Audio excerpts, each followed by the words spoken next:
Good morning, good afternoon, good evening, wherever you are in this world. I'm Coy Wire. This is CNN 10. I have your 10 minutes of news with stories from all around the globe today. But on this final day of the month, March 31st, let's kick it off with this. On this day, 137 years ago, the Eiffel Tower was officially completed. The iconic landmark was built as the centerpiece of the 1889 Paris Exposition, a World's Fair marking the centennial anniversary of the French Revolution. Construction took more than 2 years. The French feat of engineering stands more than 1,000 feet tall and contains roughly 18,000 individual pieces of iron weighing about 7,300 tons.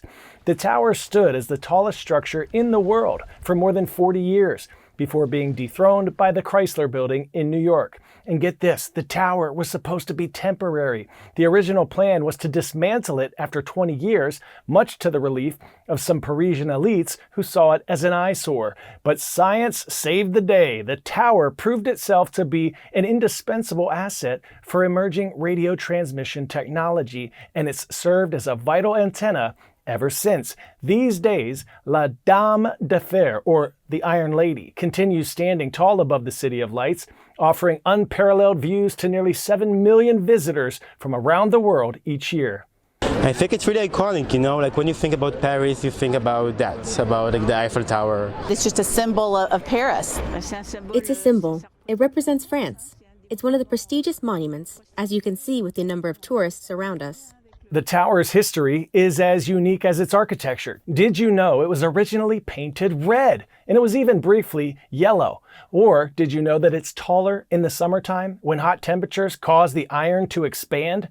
Speaking of metal, would you believe a notorious con man once sold the tower to scrap metal dealers? Not once, but twice. And get this, the tower even has a unique connection to France's most famous gift to the United States, the Statue of Liberty. The tower's namesake designer, Gustave Eiffel, was also the brains behind Liberty's intricate iron framework. I fell out of my chair when I learned that.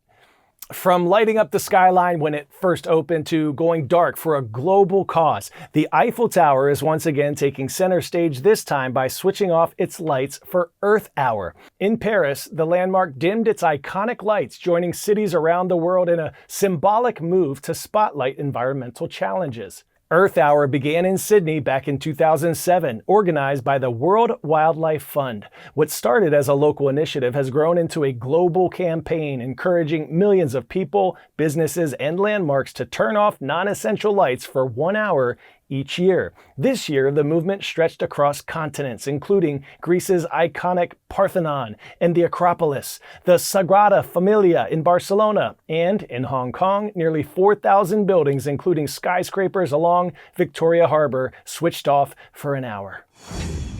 10-second trivia. What is the name of the process that heats and aerates cocoa and sugar to make chocolate? Fermentation, conching, tempering, or refining? If you said conching, you so smooth. It was accidentally invented in 1879 by Rodolphe Lindt, who discovered that mixing chocolate for a long time created the melt-in-your-mouth texture we expect today. Did you hear about the 12 tons of Kit Kat chocolate bars that were stolen? Give me a break. Swiss food giant Nestle says that they were stolen from a truck leaving its production site in Italy. We're talking more than 400,000 candy bars. The company reported the heist happened earlier this week. The vehicle and chocolate still nowhere to be found. But listen to this. Nestle said all of its products can be traced using a unique batch code assigned to individual bars. So officials say the thieves could get caught if they try to resell the product. A company spokesperson said, quote, "Whilst we appreciate the criminals' exceptional taste, the fact remains that cargo theft is an escalating issue for businesses of all sizes," unquote. The good news, the brand says there are no concerns for consumer safety and supply is not affected. Well, now it is time for an encouraging update about the stranded humpback we told you about last week. Rescuers have been helping to free a stranded whale off the coast of Germany for 11 days now, and as of this taping, they're more hopeful he will swim free. According to one aquatic wildlife expert, the whale, now nicknamed Timmy, has been pushed to deeper waters where it can hopefully swim to safety. He is not stranded on the sandbank. He is in water deep enough for him to swim away from. and so the animal is being left in peace for now, and we naturally hope that he is simply gathering his strength there and will be able to swim away on his own, and then hopefully eventually find his way out of the Baltic Sea. Humpback whales are not native to the Baltic Sea, and conservationists say the human influence often plays a role in whale strandings around the world. Plastic pollution keeps piling up every day. About 2,000 garbage trucks worth of plastic ends up in oceans, rivers, and lakes around the world, according to the UN Environment Program. Now, one company in Wales is looking to turn the tide with seaweed-based packaging to replace single-use plastic, showing how something from the ocean itself could help protect it. CNN's Leroy Aben has the story. How do you take this seaweed and turn it into this biodegradable packaging and tackle the scourge of plastics in our oceans? I was born in Fiji in the middle of the South Pacific, where plastics in the ocean are a huge issue. And I've always asked myself, surely there must be an alternative to this. And while researching that question, I came across this company called Plantsy in Wales. So I've decided to go check them out. My journey begins here, on the rugged coastline of Wales.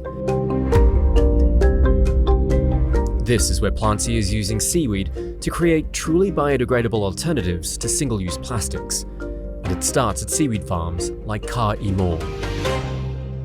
We'll go out to the farm and harvest the seaweed and then bring it straight back here, and it gets spun around and the solid seaweed gets separated from the liquid, and the liquid is our seaweed biostimulant, which is being used in agriculture on farms. Like fertilizer? Yeah, like fertilizer. And then the solid bit that's left over, so our byproduct, is what Plantsy will use to make their plastic products.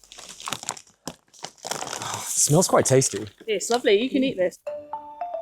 Plantsy then brings the seaweed to this innovation centre for processing.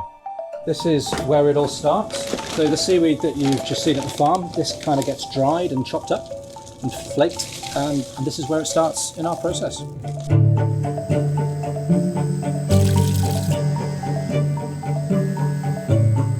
So today we've processed around 20 kilos of seaweed, but this should yield, in terms of the wet products that we get, about 40 to 50 kilos of a dry polymer powder. They'll turn this into film. We should have enough film to do 120,000 of these soluble capsules. For Plantsy, seaweed is a natural fit.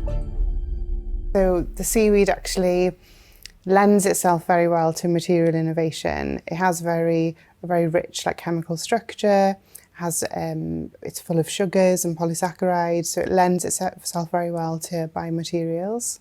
Most people don't realise that these are made from a synthetic polymer, which is petroleum-based. Now, while they do dissolve, they don't ever really truly disappear. They create liquid microplastics. Our film and our polymer is a natural polymer, and it doesn't leave behind any microplastics. Plantsy is already working with major brands, proving this can work at scale. So seaweed is kind of like a wonder material. You can eat it, you can use it as fertilizer, and now it appears you can use it as an alternative to plastic. The question is, why aren't we using it more?